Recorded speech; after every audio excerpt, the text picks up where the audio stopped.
शेषाचलम का जंगल लाल चंदन की लकड़ी के लिए मशहूर अब केवल अपनी खूबसूरती के लिए नहीं जाना जाता था। इस जंगल की घनी हरियाली के पीछे खून और साजिश की एक भयावह कहानी छुपी थी। 2015 में इसी जंगल में 20 लोगों को पुलिस ने मौत के घाट उतार दिया था। ये लोग कथित तौर पर लाल चंदन के तस्कर थे और उनका लीडर पुष्पा भी इस हादसे में मारा गया था। इस दिन के बाद से ही उस जंगल में किसी का जाना नामुमकिन हो गया था। जो भी लोग, चाहे टूरिस्ट हों, गांव वाले हों या फॉरेस्ट ऑफिसर्स, वहां जाते थे वे कभी वापस नहीं आ पाते थे। स्थानीय लोगों का कहना है कि ये उन्हीं पुष्पा नाम के आदमी और उसके साथियों की आत्माओं का काम था। उनकी आत्माएं अब भी जंगल में भटक रही हैं और जो भी उनकी शांति भंग करता है वो कभी वापस नहीं लौटता। जंगल में लोगों के गायब होने की वजह से 3 नए वन विभाग के अधिकारियों को नियुक्त किया गया, रोहित, सुरेश और विवेक। उन्हें जंगल के गहरे हिस्से का निरीक्षण करने का काम सौंपा गया था, जहां से सबसे ज्यादा लोगों के गायब होने की खबरें आती थी। उनकी जिम्मेदारी थी कि वे वहां हो रही घटनाओं की सच्चाई पता करें और जंगल की सुरक्षा सुनिश्चित करें। रोहित, टीम का लीडर, उत्साह से बोला, ये बस एक रूटीन चेकअप है। यहाँ से लोग कैसे गायब हो रहे हैं या फिर ये सिर्फ कोई तस्करों की साजिश है, ये पता करना अपना काम है। सुरेश और विवेक ने सहमति में सिर हिलाया, लेकिन जब वे स्थानीय गांव पहुंचे तो ग्रामीणों ने उन्हें रोकने की कोशिश की। एक बूढ़े व्यक्ति ने कहा, मत जाओ, वहाँ सिर्फ तस्कर ही नहीं है, वहाँ लाल साए है। वहाँ पे वो है जिसको तुम पुलिस वालों ने मारा था। जो भी अंदर गया वापस नहीं लौटा।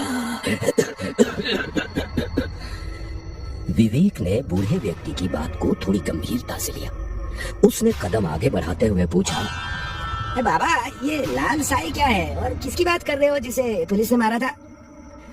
बूढ़े ने कांपती आवाज में जवाब दिया, तुम्हें लगता है कि ये बस कहानियां हैं, लेकिन जिसने भी उसे देखा वो लौटा नहीं। वो और उसके लाल साए हमारी जिंदगी को नरक नरक बना रहे हैं। सुरेश ने, जो अब तक शांत खड़ा था, आगे बढ़कर कहा, बाबा, हम पुलिस हैं, हमारा काम है सच का पता लगाना। आप ये बताइए कि आखिर वो कौन था और ये लाल साए कैसे दिखते हैं? बूढ़ा उनकी बातों से असहज दिख रहा था। पास खड़े एक आदमी ने बीच में कहा, पिछले महीने 2 लड़के गए थे जंगल में कुछ सामान चुराने की नीयत से। किसी ने उन्हें दोबारा नहीं देखा। रोहित ने थोड़ा चिढ़कर कहा, ये सब अंधविश्वास है। जंगल में तस्कर होंगे या कोई और गिरोह, हम लोग ऐसे डरने वाले नहीं हैं। आदमी ने तीखे स्वर में जवाब दिया, तो जाओ, लेकिन जब लौट कर नहीं आओगे तब हमारी चेतावनी याद रखना। रोहित ने हाथ उठाकर विवेक को शांत किया और ग्रामीणों की तरफ मुड़ते हुए कहा, हम आपकी भावनाओं की इज्जत करते हैं, लेकिन सच का पता लगाना हमारी ड्यूटी है। वो कौन? उसका नाम बताया नहीं आपने? पुष्पा, उसकी आत्मा है वहाँ। वो किसी को वहाँ से वापस आने नहीं देगा। तुम लोग मेरी बात।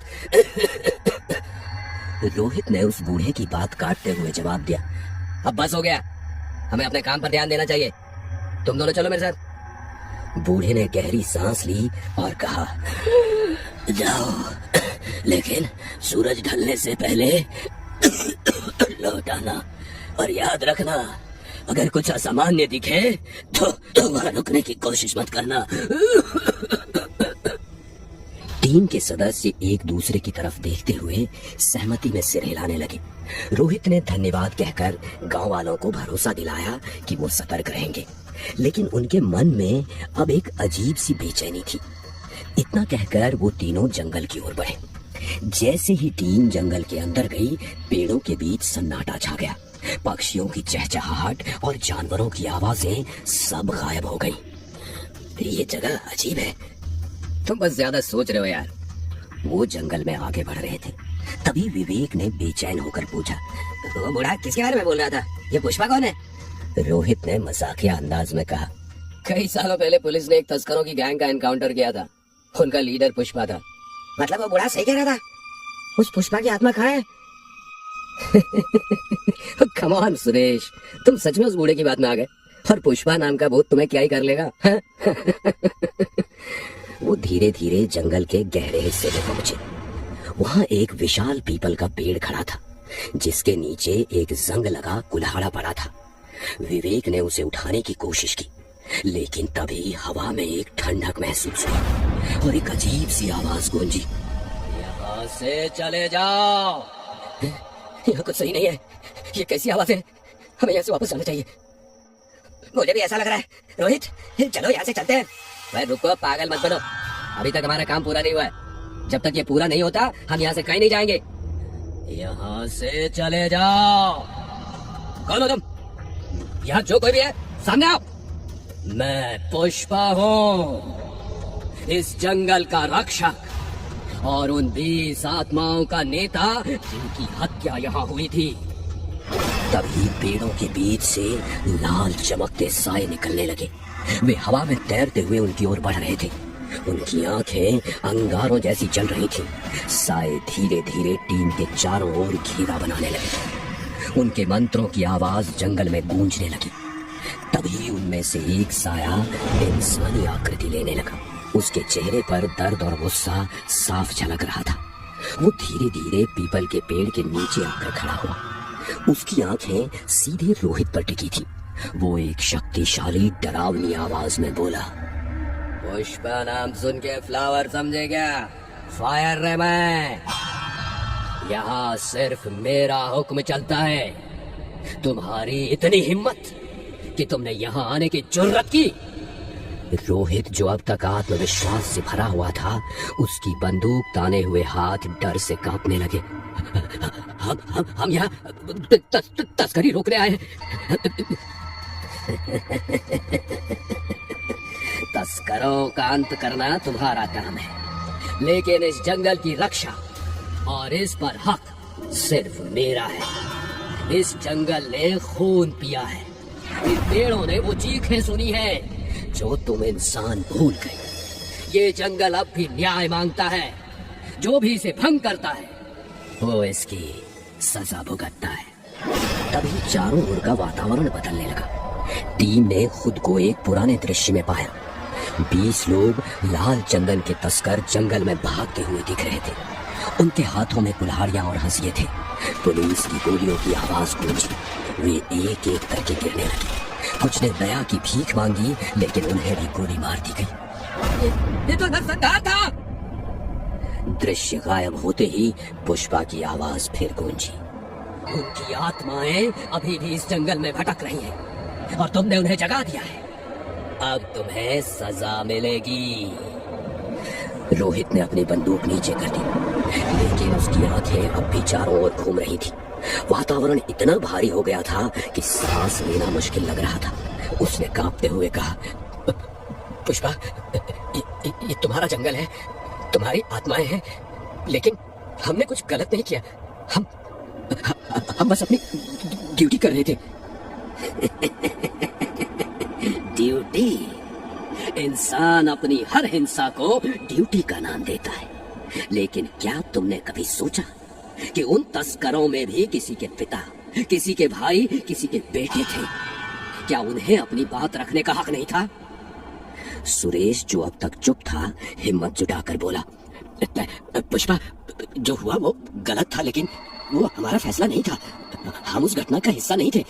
हमें तो इसके बारे में अभी पता चला है। पुष्पा की आवाज गंभीर हो गई। हो सकता है तुम उस नरसंहार का हिस्सा ना रहे हो, लेकिन ये जंगल खून का कर्ज भूलता नहीं है। जो इसके नियम तोड़ता है, वो चाहे तस्कर हो या कानून के रक्षक, उसे इसकी सजा भुगतनी होगी। तभी हवा में कुछ फुसफुसाहट सुनाई दी। चारों तरफ लाल साए घूमने लगे। विवेक ने घबराकर रोहित का हाथ पकड़ लिया। रोहित, हमें यहाँ से भागना चाहिए, ये जगह में जिंदा नहीं छोड़ेगी। इतना कहते ही लाल साए रोहित, सुरेश और विवेक की ओर बढ़ने लगे। रोहित ने घबराकर अपनी बंदूक उठाई और पुष्पा पर गोली चलाना चाहा, लेकिन तभी विवेक ने उसका हाथ रोक दिया। नहीं रोहित, गोली से ये साए नहीं रुकने वाले। इस दुनिया ने तेरे हाथ में पिस्तौल और मेरे हाथ में कुल्हाड़ी। लाल साए अचानक और करीब आने लगे। उनके मंत्र और तेज हो गए। भागो! सुरेश चिल्लाया, लेकिन जड़ें जमीन से निकलकर उनका रास्ता रोकने लगी। टीम ने बिना समय गंवाए जंगल से भागने की कोशिश की, लेकिन पीछे से पुष्पा की आवाज गूंजी। यहाँ से जाने की कोशिश कर रहे हो? भागो और तेज भागो। अगली बार यहाँ कदम रखने की गलती कभी नहीं करोगे। ये जंगल तुम्हें नहीं भूलेगा। अगले दिन उस जंगल के बाहर उन तीनों अधिकारियों की लाशें बरामद हुई। ऐसा कहा जाता है कि आज भी उस जंगल की रक्षा पुष्पा कर रहा है। मैं झुकेगा नहीं साला।